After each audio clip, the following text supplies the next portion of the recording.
Hello and welcome to Dining with Death, True Crime Tuesday.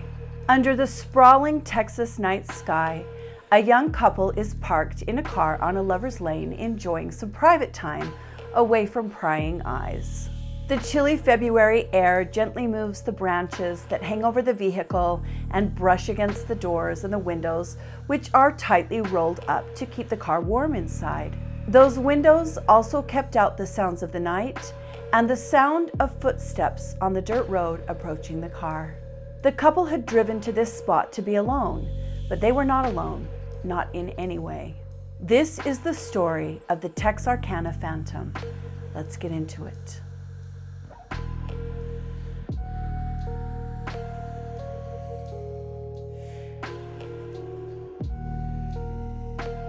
(1946). The small town of Texarkana, named so because of its proximity to the Texas-Arkansas state line, is booming. World War II was over, America was celebrating its victory, and life was getting back to normal for many people. Texarkana was a popular tourist destination because of its warm weather and because it was accessible by car and by train. The downtown area of the Texas side of Texarkana was filling up with shops and restaurants and bars. Although later on, Bowie County, Texas became a dry county, only more recently reintroducing the sale of alcohol, back then there were a lot of places to get a drink, and a lot of those places were less than reputable. It was common for the police to have to break up fights and haul people who had had a few too many drinks off to the drunk tank. Although the citizens considered themselves church-going Christians, and church was a very important element of life in Texarkana, there was a dark side. There was racism and classism, and it was especially noticeable in this small town. After the war, the people that had been there for a long time were dealing with people that were now moving in. On the outskirts of town, property owners started building what they called tourist courts. A tourist court is a small roadside motel, usually with an attached coffee shop, sometimes a swimming pool. It's an inexpensive place for travelers to stop and sleep and get something to eat. These tourist courts brought in a good income for those that owned them, but some became known for, let's just say, things that good church-going folks of Texarkana liked to pretend they weren't a part of. The little motels also added a bit of a transient vibe to the area, and some folks weren't too happy about that. We know that locals always like to blame outsiders for their problems that occur in their areas, right? But as we also know, most times the call is coming from inside the house, right? A lot of times, it's not the outsiders they should be worried about at all. As people go about their lives rebuilding after the war, enjoying what will become a very prosperous era in American history, they are blissfully unaware that a monster is in their midst. They have no idea that in the decades to come, their little town will not be known for its football teams or its beautiful new churches or its tourist courts and southern hospitality. It will be known as the hunting ground for a serial killer. February 22nd, 1946. It's an unusually warm night for February in Texas. 24-year-old Jimmy Hollis and his date, 19-year-old Mary Jean Larry, had been on a double date at the movies. Now they were alone in Jimmy's car, and they decided to take a little detour off the main road to a secluded area to get some privacy. As the couple sat in the car, a second car entered the area and stopped. A man got out of the car and walked towards Jimmy's car. The couple was not just startled, but horrified at what they saw. The man was wearing a white hood over his head with 2 holes cut out for the eyes and a piece of twine around his neck to hold it in place. He was carrying a flashlight that he shined into Jimmy's car, and he was carrying a gun. In a low, creepy voice, he told the couple to get out of the car, and then he looked at Jimmy and told him, "I don't want to kill you." Jimmy and Mary Jean got out of the car and stood, trembling in the night air, not knowing what would happen next. The man in the hood told Jimmy Hollis to take his pants off. He actually said, "Take off your goddamn britches." And after Jimmy removed his pants, the hooded man hit Jimmy in the head once with the pistol. As Jimmy fell, the man hit him again, so hard that it made a sound loud enough to make Mary Jean think the gun had gone off. But the sound was actually that of the blow cracking Jimmy's skull. Mary Jean thought the man wanted to rob them, so she grabbed Jimmy's wallet and showed him there was no money inside. As Jimmy lay crumpled in the dirt, the man turned his attention to Mary Jean. He struck her across the face with the pistol, and then he looked at her and said, "Run." Mary Jean began to stagger away, and when she did, the attacker began to stomp Jimmy's body as he lay on the ground. Mary Jean ran blindly through the darkness and up the dirt road, bleeding, injured, and wearing heels that made it all the more difficult. She found an old car and had a moment of hope, thinking there might be someone nearby. Just as she thought she might be getting away, the hooded man caught up to her, and he said, "Why are you running?" She said, "Because you told me to." And the man called her a liar. He then stood over her and struck her again, causing her to fall to the ground. The man then assaulted her with the pistol.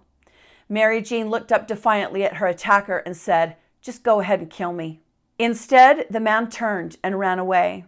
After he was out of view, Mary Jean got up and she ran. She ran a half a mile until she saw a house. She ran up on the porch and started banging on the front door, waking the people inside, who immediately called the police. Back at the crime scene, Jimmy regained consciousness and stumbled to the road where he flagged down a passing car. Within about half an hour of the attack, Sheriff W.H. Bill Presley and 3 other officers arrived at the scene, but there was no sign of the attacker. Both Mary Jean and Billy were hospitalized. Mary was released the next day, but Jimmy stayed longer as, like I said, his skull had been fractured. Right off the bat, there were issues in the investigation. Mary Jean and Jimmy's accounts didn't really match up, and this is typical. People often give different versions of events after they've experienced something traumatic, and this is why eyewitness testimony is so unreliable. Both of the survivors said the man was tan, but Mary Jean insisted he was a light-skinned black man, while Jimmy insisted he was a white man with tan skin. Both Mary Jean and Jimmy said they had been blinded by the flashlight the man was pointing at them, but they could agree on one thing: he was around 6 feet tall. For some reason, some of the police officers began to believe that Mary Jean and Jimmy knew their attacker and that they were covering for him. I don't know why this is. I looked for information on how they arrived at that conclusion, but didn't find much. Why would these 2 people cover for someone that had so brutally attacked them? Jimmy Hollis took months to recover, and he even moved to Oklahoma because he said he didn't want to be near the site of the attack any longer. So I don't know why the police officers began to believe they knew this person.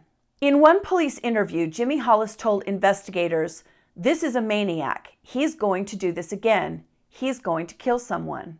Jimmy Hollis, unfortunately, was correct. March 24th, 1946. Just after the early spring sunrise, a man driving a car spots something strange.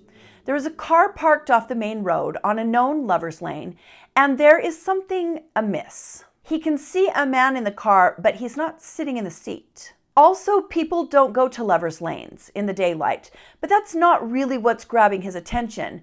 The man kind of looks like he's sleeping, and this guy thinks something is not right. He pulls off of Highway 67 about a mile outside of Texarkana and carefully approaches the car. It's a 1941 Oldsmobile, to be precise.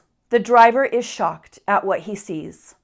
Inside the car is 29-year-old Richard L. Griffin and 17-year-old Pollyann Moore. A 30-year-old man with a 17-year-old girl. They were boyfriend and girlfriend, I guess. But the worst of it was, both of them were dead. They had each been shot in the back of the head. The driver ran from the scene to the nearest telephone he could find, and he called the police, who arrived very quickly. Richard and Pollyann were last seen the night before around 10 o'clock having a meal with Richard's sister. By the next morning, Richard was on his knees, facing backwards in the car, with his head resting on his hands that were crossed on one of the seats. Pollyann was dead, sprawled out and face down in the back seat of the car. Richard's pockets had been turned out and they were empty. As police investigated, they found a blanket outside the car and it had blood on it. This led them to believe that Pollyann had been killed outside the car and then kind of thrown back into the vehicle where she was found dead. Both victims were fully clothed, and there was a shell casing also found in the blanket. That belonged to a .32 caliber gun. The bodies were taken to the local funeral home and apparently were never examined by a pathologist. I couldn't find a reason for that. There were rumors that Polly Ann had been assaulted, but without a pathologist examination, that cannot be substantiated. Investigators were very disappointed to find that any other possible evidence, like fingerprints or tire tracks or footprints, had been washed away by the morning rain. The other problem they faced was the fact that at each of the crime scenes, townsfolk had gathered and were allowed to walk all over the sites and trample evidence and destroy potential clues that may help them later on. It's so hard for us to imagine doing something like that now, right? We all know now not to walk around a crime scene, but they didn't back then. The morning after the murders, the Texarkana Gazette ran an article with the headline, "Couple Found Shot to Death in Auto." The town was surprised by the news, but not a lot of people put this double murder together with the attack that had taken place in February against Jimmy and Mary Jean. Most people thought that the two events were separate incidents, but they wouldn't continue to believe that for long. April 14th, 1946. It was a Saturday night, and Paul Martin was excited to go to the local VFW, which was apparently the happening place in Texarkana. This is the only photo we have of Paul. He's only about 12 years old here. He was older than that when this happened. For my foreign viewers, the VFW is a government building built for the veterans of foreign wars. That's what VFW stands for. VFWs are formed for a place for veterans to go and continue to foster their camaraderie. It's a place for them to hang out and talk about their shared experiences, and they spend time together. There are also offices inside that help connect veterans with services that they may need, like medical, housing, that sort of thing. But they also serve in many small towns as kind of a nightclub when the towns don't have any actual nightclubs. There are often bands and parties, there's usually a bar, and local people who are not veterans are invited to these events. Well, back in 1946, the hot spot in Texarkana was the VFW, and on Saturday nights, a very popular band played for the townspeople. The band was called Jerry Atkins and his Rhythmaires. Included in that band was a saxophone player, a female saxophone player named Betty Jo Booker. A female in a band back then, unless she was the singer, was quite a novelty, and Betty Jo was especially popular. Paul Martin and Betty Jo had known each other since kindergarten. They had grown up together. No one is 100% sure of whether or not they had begun a romantic relationship, but it does appear that there was romantic interest between the two. And Paul was making it a point to go and see Betty Jo play with the band on this night. Now, the thing I find kind of funny about all of this is that Paul and Betty Jo were kids. I just got finished describing the VFW to you as a nightclub atmosphere, a bar, but they were apparently allowed in. Paul was 17 and Betty Jo was only 15 years old. One of the really ironic laws here in Utah, I think you guys will get a kick out of, is you can't drink until you're 21, like in most places. And here in Utah, it's very difficult to find bars that are just bars. Usually if you want alcohol, you have to go to a restaurant. However, you can play in a band in a bar at any age. So in one of the strictest states in America with regards to alcohol, you can be in a bar if you're a child, as long as you're playing in the band. The other thing that I've always found strange about Utah, being in a band and traveling to a lot of different states and playing in bands, if you're in Utah, you can drink alcohol on the stage as much as you want while you're performing.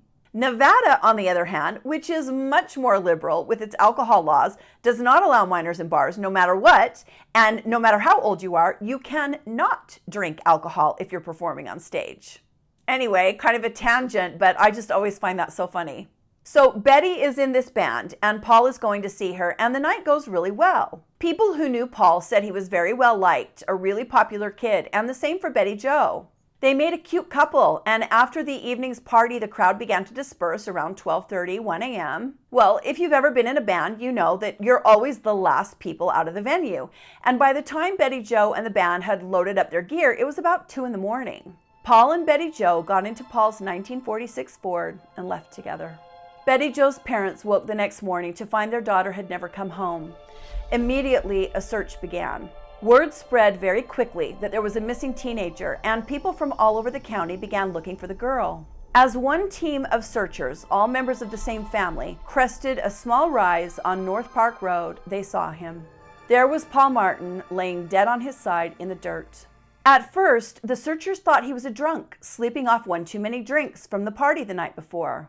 I obviously have to totally blur this photo out, but he does look like he could be sleeping.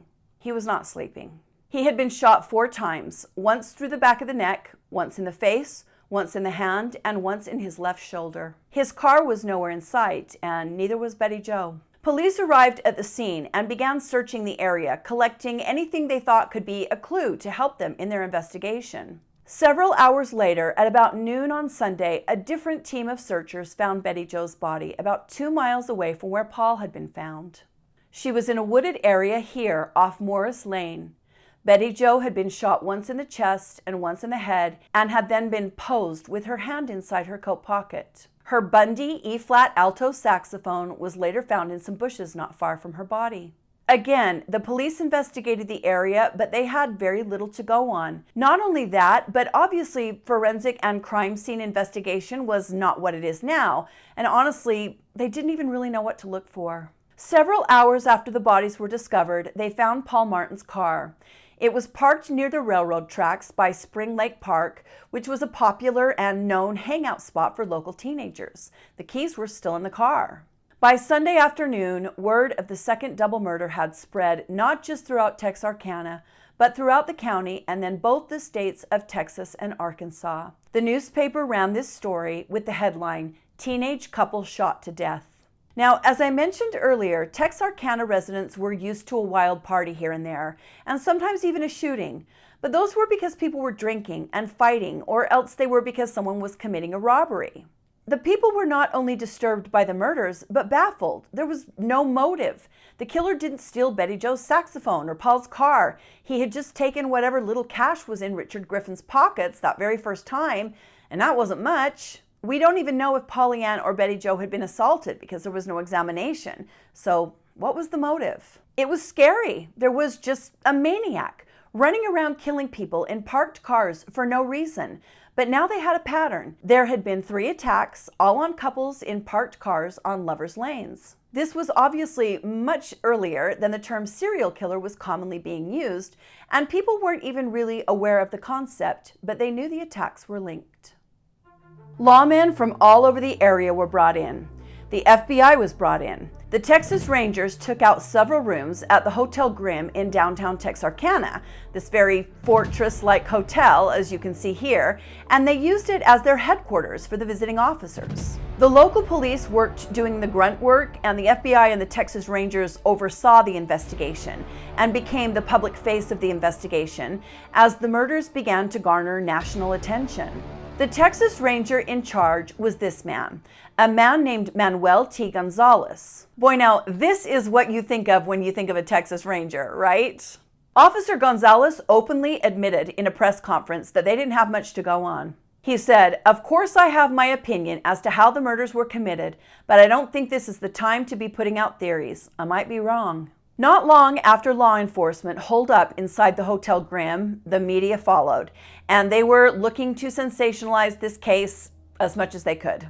Headlines like this one, "Sex Maniac Hunted," were common at the time. The fear was palpable in the community, and residents reacted accordingly. I found this old photo of a family lounging in their living room with a shotgun propped up against the wall. The town sold out of ammunition, and people began driving to neighboring counties to buy up theirs as well, and the police officers were encouraging them to do this. Officer Gonzalez told the citizens to arm themselves and to be on the lookout. They had a madman running around, and they had no idea who he was. Everyone was on pins and needles, and hello, this is Texas. Everyone has a gun. In fact, one night, Chief Deputy Sheriff Tillman Johnson was patrolling along Sugar Hill Road, and he saw a parked car with 2 teenagers inside it. He walked up to the car and showed them that he was a police officer, and he asked the girl, "Aren't you afraid to be out here with what's going on?" She replied, "You're the one that ought to be scared, mister. It's a good thing you told me who you are." And she then moved her arm to show him she had a pistol pointed on him since he'd gotten out of his car. I mean, it's a tough girl. You have to keep in mind, a lot of these teenagers had lost their fathers and their uncles and their older brothers in the war. They were kind of a generation of latchkey kids before that was a thing. A lot of them didn't have two parents in the home, and they were kind of left to fend for themselves. Even maybe more so than my generation, Gen X, but for different reasons. So yeah, these were some tough kids. They knew how to handle themselves, and they were familiar with guns and not afraid to carry them or to use them. I also read some articles that said teenagers back then had nowhere to go or anything to do. America had been at war and resources were scarce. No one was concerned with building or running places that had activities for teenagers. People had barely survived during the war. It just wasn't a concern. So it was very much an atmosphere of lawlessness and kind of neglect, not malicious neglect, but neglect because of the circumstances. Kids were kind of on their own and allowed to do whatever they wanted. Now they had to deal with a killer among them, and the media was really fanning the flames. It had begun calling the killer the Phantom Killer, which only added to the mystique and the spooky atmosphere of the time. The editor of the local paper, the Texarkana Gazette, was pretty much the worst of them. He was later blamed for sensationalizing the story for clout and paper sales, writing headlines like, "Progress of probe of double slayings veiled in secrecy," and "Entire area fighting jitters. Murder rocks city again." Paranoia began to set in, and of course, that's followed by conspiracy theories. People started to spread rumors that the killer had already been caught, but that law enforcement was keeping that a secret. I found a story on this subject that is so racist, I won't even repeat it, having to do with the killer being clever, but Mary Jean saying he was a black man. Anyway, it's not worth repeating, but it was an atmosphere of hysteria and kind of everybody looking sideways at their neighbor, especially if they were people of color. I found a lot of information about that. The townspeople had reason to fear for the teenagers, but then suddenly it wasn't just teenagers who were being stalked and murdered on lovers' lanes. May 3rd, 1946. 36-year-old Virgil Starks was at home. Virgil had a bad back. He was a farmer living on 500 acres outside of Texarkana with his family, and after the very hard days working the farm, he would sit in his easy chair and rest his bad back in the living room of the home. He would put an electric heating pad on his back and put his feet up and read the newspaper and listen to the radio. At about 9 o'clock that night, Katie Starks, Virgil's wife, was laying in bed. She heard something in the yard and she peeked around the corner of the living room and told Virgil, "Turn down the radio, listen if you hear something strange." Before Virgil could answer her or move to turn down the radio, Katie heard the sound of glass shattering. She walked around the corner and into the living room, where she saw her husband in his easy chair, slumped over and covered in blood. Katie ran over to him and began to try to cover his wounds with her hands, but then realized she needed to get help. So she ran to the house telephone to call the police. The killer knew this is exactly what she would do, and he was ready. He was already aiming at the house phone. He fired 2 more shots, and both hit Katie in the face. The first one hit Katie in the mouth, knocking out some of her teeth, and the second shot exited her left ear. She dropped to the ground and began to crawl to the bedroom to get her pistol, but then she changed her mind, realizing the blood pouring from her wounds had blinded her and she wouldn't be able to find her way to the pistol. Katie sat frozen on all fours in the farmhouse, and then she heard the killer walk around to the back of the house and slam open the screen door. He was on the porch.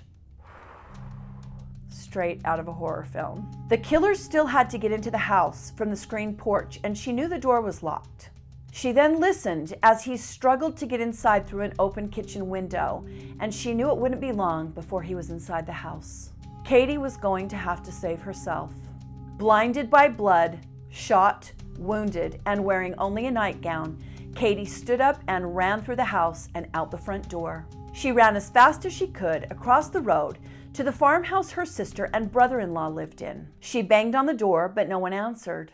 Katie then ran 50 yards to another house, all the while terrified and not knowing whether or not the killer was right behind her. The neighbor was at home and opened the door, horrified at what was happening. Katie reached out and placed in the man's palm her gold tooth that had been shot loose in her mouth. The neighbors called the police and an ambulance arrived to take Katie to Michael Meagher Hospital for treatment. There was nothing they could do for Virgil. The local police arrived first and began to rope off the scene of the murder. Apparently, there was tension between the local police, the FBI, and the Texas Rangers, and the local police felt the bigger agencies were going to come in and trample the crime scene. They immediately found bloody footprints where the killer had made his way into the house and stood by Virgil's body. They also found a .22 caliber bullet. As they searched the exterior of the home, they found this flashlight in the dirt outside by the porch. They brought in bloodhounds that picked up the killer's scent. The dogs followed the scent across the farm to Highway 67, but then lost it. The flashlight was sent off to the FBI laboratory in Washington, D.C., but nothing useful or helpful was found on it. This attack sent the already tense and riled up residents over the edge. Now they weren't safe in their homes. It wasn't just kids on Lover's Lane anymore. The killer was breaking into their homes. People began driving for miles to purchase more guns and more ammunition. They fortified their homes any way they could. This photo is of a woman who created a homemade booby trap with a blanket over the doors and windows that had an ashtray full of nails and broken glass teetering on the other side. Her theory was that if the killer tried to get into her house, the blanket would stop him from seeing in, and then when he pushed it aside, he would knock over the ashtrays, spilling the nails and the glass all over the ground. And that would not only cause noise to alert her that he was in the house, it might also injure him. People were scared. Texarkana had been a late-night town. The bars and restaurants were usually open well past midnight. Well, that all changed. A 9 p.m. curfew was put into place, and everyone was to be inside their homes, locked in and armed after dark. Some residents even abandoned their homes and checked into the Hotel Grimm, where law enforcement was staying, so they'd feel safe. Each night, a group of vigilantes would gather to go out hunting for the killer, but they never found anything. There's a story about a teenaged boy sitting alone in his car trying to bait the killer into coming after him. And then the police had to warn everybody, don't do things like this. The police arrested hundreds of men and brought them in for questioning. One man tried to pawn a saxophone like Betty Jo's, so they brought him in, even though Betty Jo's saxophone was found by her body. So I kind of got the feeling with that story they were just grasping at straws.